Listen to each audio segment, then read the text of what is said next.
Cringeworthiness. What's your cringeworthy factor for this year? Where would you go with that one? I mean, it's got to be like those Senate hearings where, in advance of the Senate hearings being wrapped up, universities and other providers were already receiving letters from the department giving them their caps. Yep. That to me was just a moment where I felt absolutely devastated.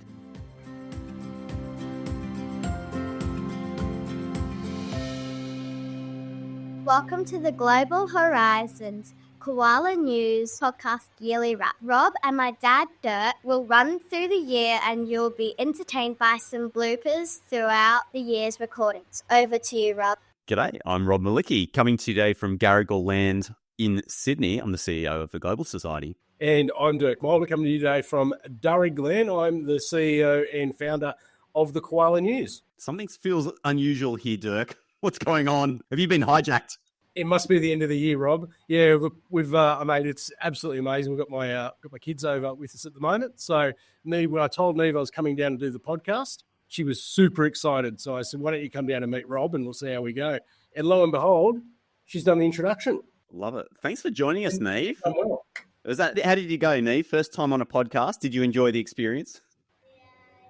What are you most looking forward to for the summer? So the people we're talking to, those of you listening along at home, are all looking forward to your summer holidays. What are you looking forward to, Neve?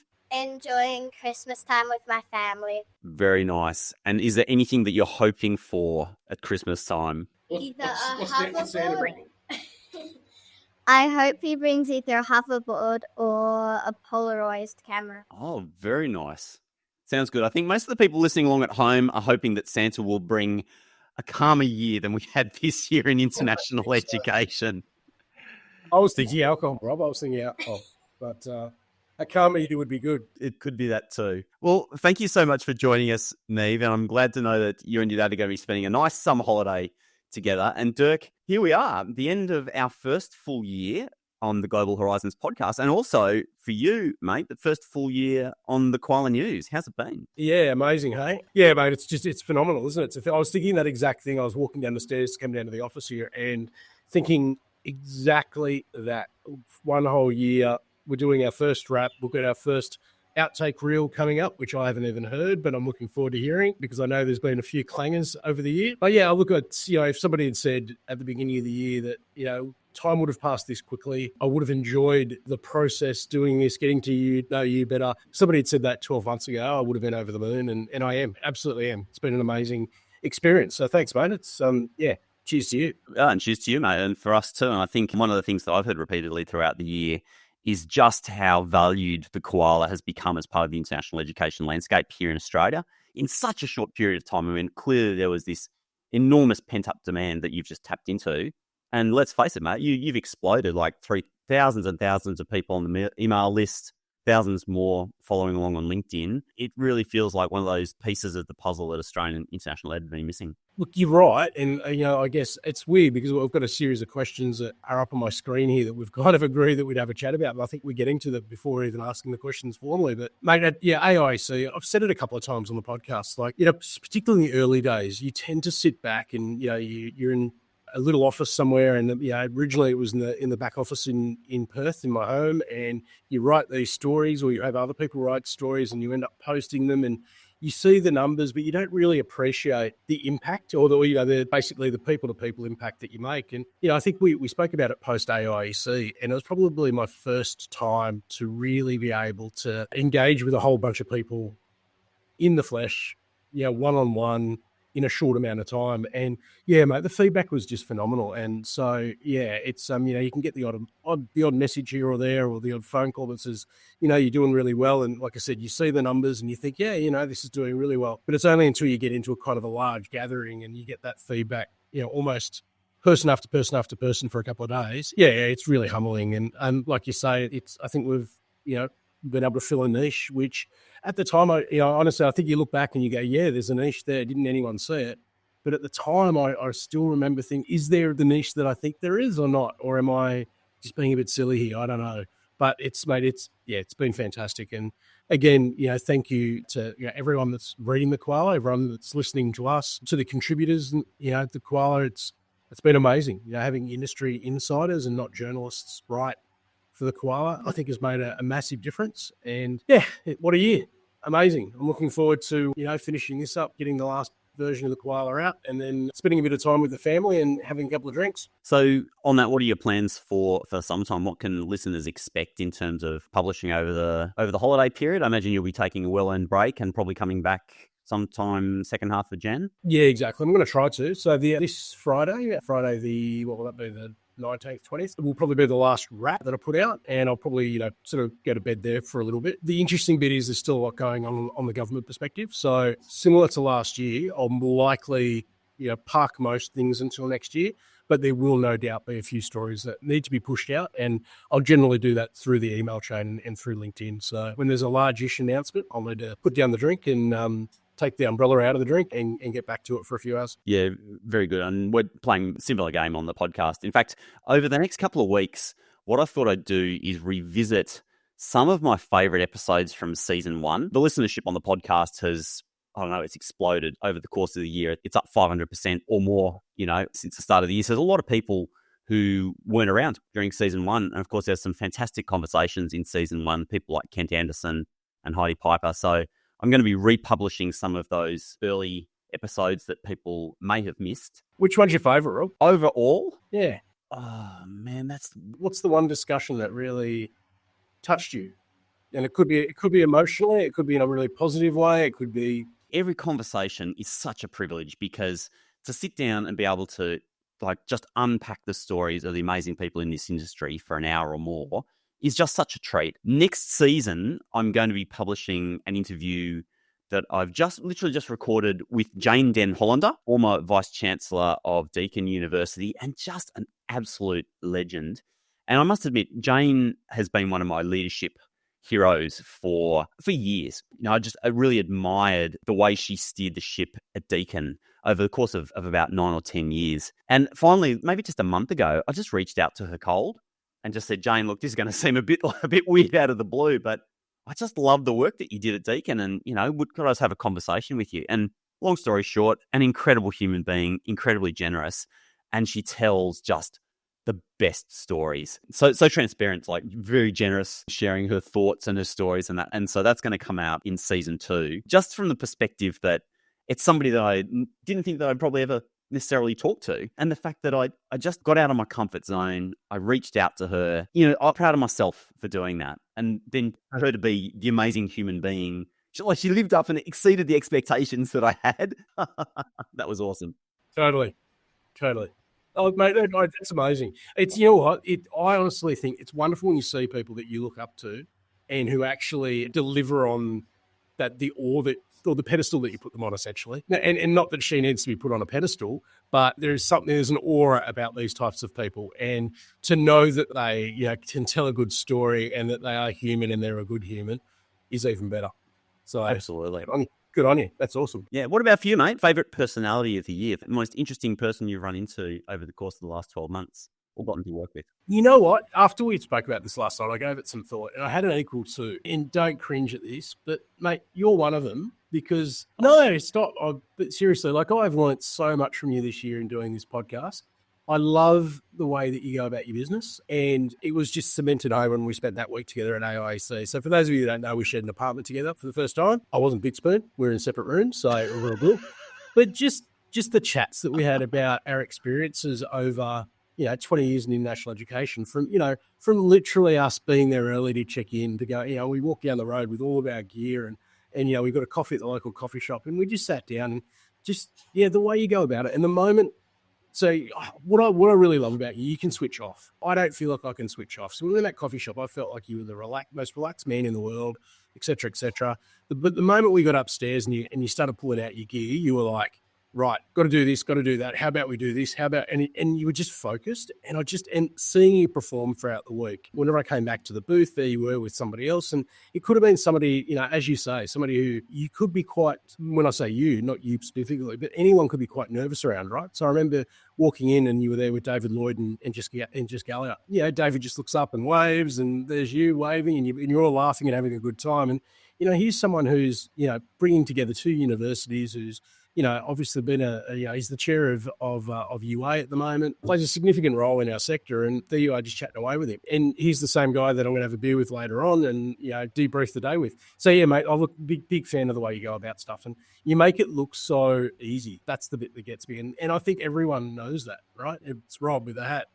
It's too easy. Mate, the second person would be George Williams from Western Sydney University.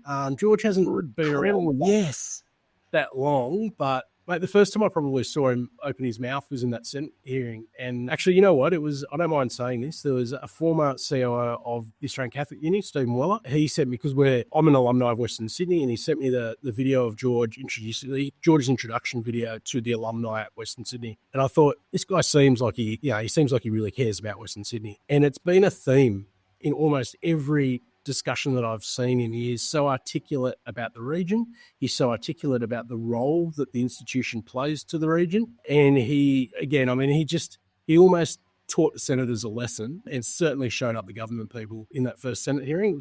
An incredibly articulate man, very obviously a very smart man. Again, appears to be a guy who wears his heart on his sleeve and is able to rationalise the things that others can't in a really simplistic way. So, yeah, massive, really, really, really big fan of George Williams towards the end of this year. Excellent pick, mate. I do feel that he's just crushed it on message, alignment, and impact straight out of the gate. It just feels like he's been in that role for much longer than he has. It's only been, about 6 or 9 months? Not even. I mean, polymoly, yeah. Yep. And, mate, what about, let's flip the tables rather than positive, or not necessarily positive, but cringeworthiness. What's your cringeworthy factor for this year? Where would you go with that one? I mean, it's got to be like those Senate hearings where, in advance of the Senate hearings being wrapped up, universities and other providers were already receiving letters from the department giving them their caps. Yep. That to me was just a moment where I felt absolutely devastated. I mean, obviously for the individuals and the institutions and the students, but just for the absolute failure of good consultation and good process. Yep. And that to me was a moment almost on a par with the Voice referendum going down. And obviously two very different issues and the like. But it was one of those moments where I just felt this disappointment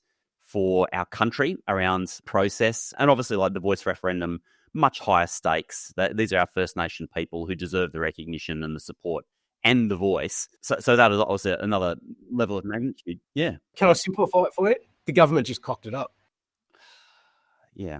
Yeah, I mean, in retrospect, there shouldn't have been a Voice referendum in the first term of government. I probably came from a good place, but they should have, really built the alignment. But in terms of process, the analogy, I guess, is, if you compare it to what's been going on in the Senate and putting through legislation, they've just cocked it up. Yeah, I think so. I mean, down to the fact that in the final week of the Senate, they're pushing through 45 pieces of legislation. That's not good governance. And I'm not saying, there weren't good bills in there, but this shouldn't just be sitting on the government's shoulders. But there's a problem with Parliament in general, I feel, when you've got an opposition party that is saying no to everything. You've got the left-hand side parties that are essentially doing the same thing, and the government's in the middle and not necessarily juggling the balls that well. I don't know, I just feel like good process, good governance fell apart this year, and that's definitely the cringe for me. How about you? Mate, same. I think you've encapsulated it from a high level really, really well. I think the moment where you realise it was really bad was when Ben Rimmer was asked the question, Ben's from the Department of Education, about consultation. And after hearing people like George Williams and other Vice-Chancellors, one after the other talk about lack of consultation, to have Ben Rimmer, I'm speaking off my head here, so to basically say something along the lines of, well, we did consult, and then the senators go, well, we've got lots of people who said they didn't. And then to turn around and essentially say something along the lines of, well, we didn't think the feedback would be worthwhile anyway. And you just think that in its moment was where it came undone, right? Like, if you want to do this properly, you got the ministry out there saying, we're going to consult, we're going to talk about accommodation, we're going to talk about all these things that are going into this formula. And then essentially just the government or members of the department rolling this out saying, well, people are only going to push back on it anyway, so why would we really bother? It just felt horrible. The other one that got me, and I think this is still yet to play out somewhat, but was when David Pocock asked about, a significant amount of, or a lessening of students in the country not have an economic impact, and Treasury officials talking, no, we don't think it will. And you could have heard pin drops. It was, again, cringeworthy moment. You just go, wow, that'll be interesting to see how this one plays out. So I completely get the forecasts that were put into the budget shouldn't change that much. But when you talk about consumption that hasn't been modelled into it and you talk about other areas, I think we really need to start paying attention to that. And that should be some of the stuff that's coming out in my EFO around this time, because that's what they mentioned. If it's not, then we're in a world of hurt, I think. What else, mate? Like, what have been the other massive stories for you this year? Obviously, a lot of airtime has been consumed with the International Student Cap. What really stand out to you as the other notable items? Yeah, for me, early on in the year, and it was really interesting. I think it was Phil Honeywood that said to me, was there a story that you ran this year where you either knew the koala had made it or you knew that you'd made an impact? And for me, it was when the University of Wollongong first started pulling offers. It's the first time that I've ever seen a university pull offers other than the fact that, oops, we messed one up, we'll have to rescind it. It was a widespread strategy of pulling back offers to look after their assessment level, opposed to honouring the offer that was made in good faith to a student and to groups of students, and could have been up to thousands of students from a particular region, et cetera, et cetera. So the government changed the goalposts, not even in an educational setting, but in a migration setting, and suddenly you've got universities pulling these offers. So, from memory, I broke that. Next day, I had a lot of the broadsheets, including the Illawarra Mercury, which is the local Wollongong paper, on the phone to me saying, "What's going on? What are you doing? Explain this to me." So it was like a real, it was like a watershed moment, I guess. That was cool. The other one for me was, I think it was during the second Senate hearing where the tabling of the caps was made. And literally, I remember sitting there with my headphones on, watching it, listening, and, madam, there's the tabling of the documents. And I just sat there and I thought, I'm going to see, because obviously there's a list on the Senate website, and I just kept hitting refresh for about 5 minutes to see when that caps document, if it would show up or whether it would go up at the conclusion, or lo and behold, it went up about a minute after they tabled it. And so I grabbed the document and put it out on LinkedIn. And that just blew up. That went right the way around the world, and I think it had several thousand engagements or likes. I think up to 10,000 engagements. So they're probably the two that where you go, this thing that we've kind of created is, creating its own voice and creating ripples, which is amazing. The other moment for me that's big news moment in international ed is the other side of the coin that I've traditionally worked in, which is learning abroad. So it's essentially sending students based here in Australia on overseas study experiences like semester exchanges, study tours, internships and the like. And the major changes that happened to the new Colombo plan in August, which came out of the blue. So same thing, no consultation with the sector, major changes to eligibility requirements, major changes to the structure of how the money would be spent. In fact, just yesterday, there was an announcement by DFAT of the 219 new Colombo plan scholars for 2025, which is awesome. Don't get me wrong. This is the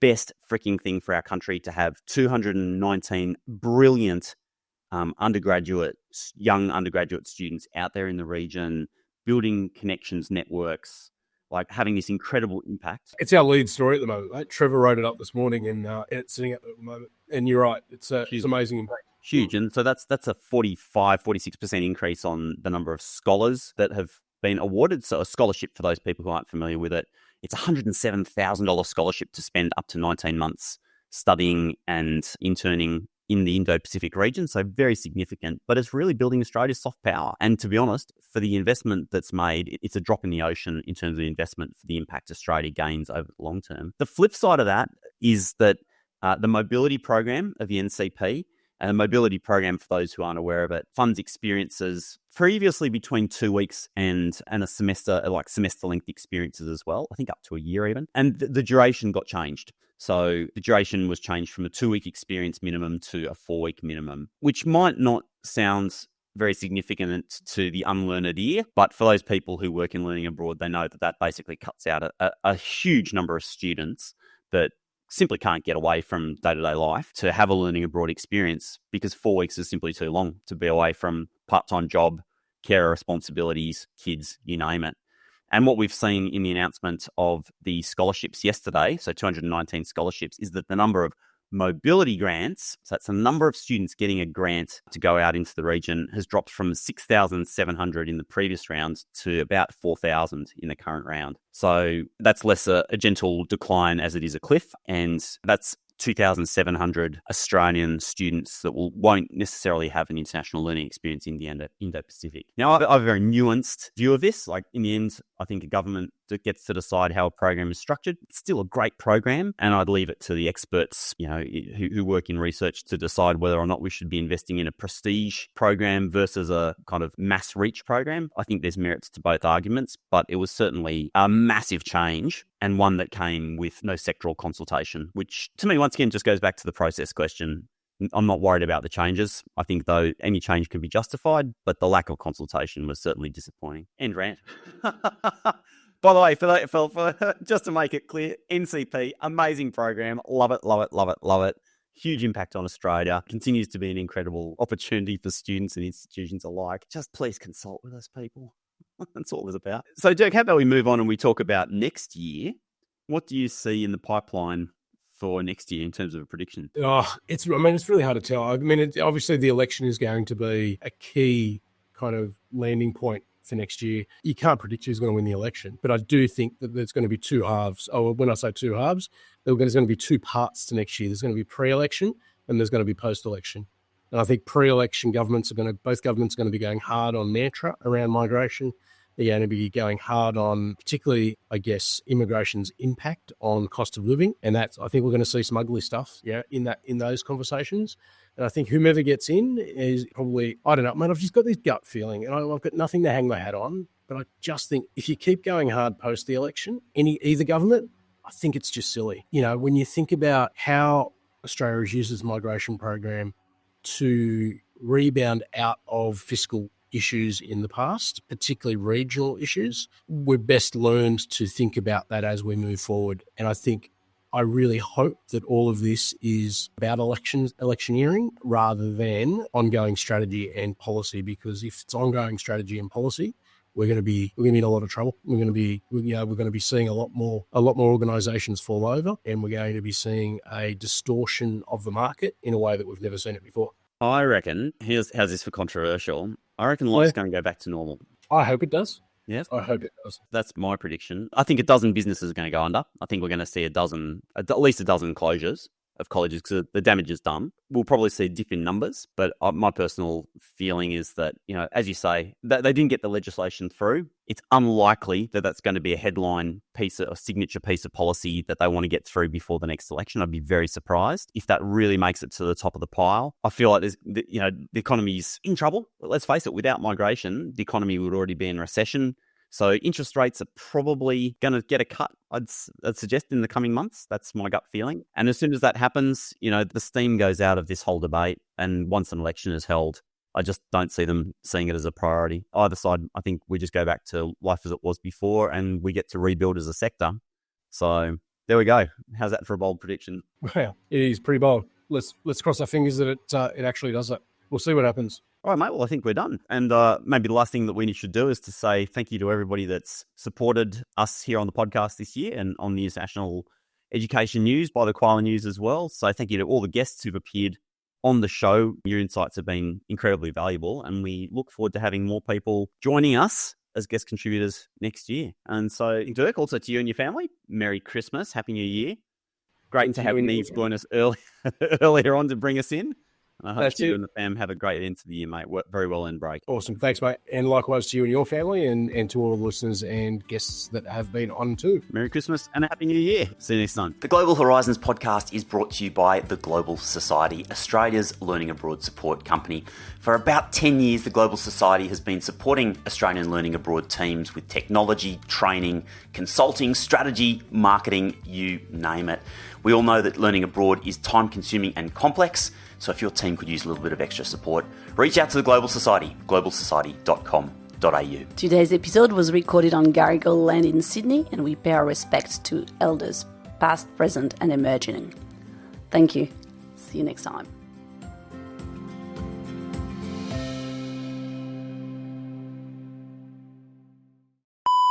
G'day, I'm Rob Malicki. I'm the CEO of the Global Society. Wait for it. Here it comes. Almost there. And I'm Dirk Mulder, the founder of the Koala News. I was waiting for you to say that you were coming from... Oh, shit. Yeah, there was something missing. I'm like, I feel like I'm feeling a little bit naked, like I've left something, forgot to put on my underwear. Here we go, let's try again, Dirk. Oh, look at the balloons. Look at that. Dirk sounds like a newsman. You know, the way I talk on the podcast. Without any training, no. should I say, mate? I'm going to have to run, so I'm going to leave you to do our guest. Except then you're part of the outro, so it's a fucking mess. It's your fault. You were just saying last time how good we'd gotten at this, how easy this has become. Look what's happened, Dirk. I know, truthfully. And you know what? It's the internet at this end that's throwing me. That's what's got me. Hi, I'm Dirk Mulder, founder of the Koala News, and I'm coming to you from Durham Country, west of Sydney. And g'day, I'm Rob Malicki. I forgot my job. Internet, as the recovery in the number of international students and tourists continues. So there seems to be a bit of a massive in terms of how it was great. We Actually, can we start again? This feels a little bit clunky. I'm feeling a little bit forced, to be honest. Let's start again. Shake. have a shot of whiskey. There we go. Yeah, I'm ranting. No, you're good. I'm ranting because I'm so angry. Fingers crossed. All right. Okay, are we running? Yep. We're running. Don't touch anything. Don't touch anything. Lean for background. We've just spent 30 minutes trying to get this to work. Oh.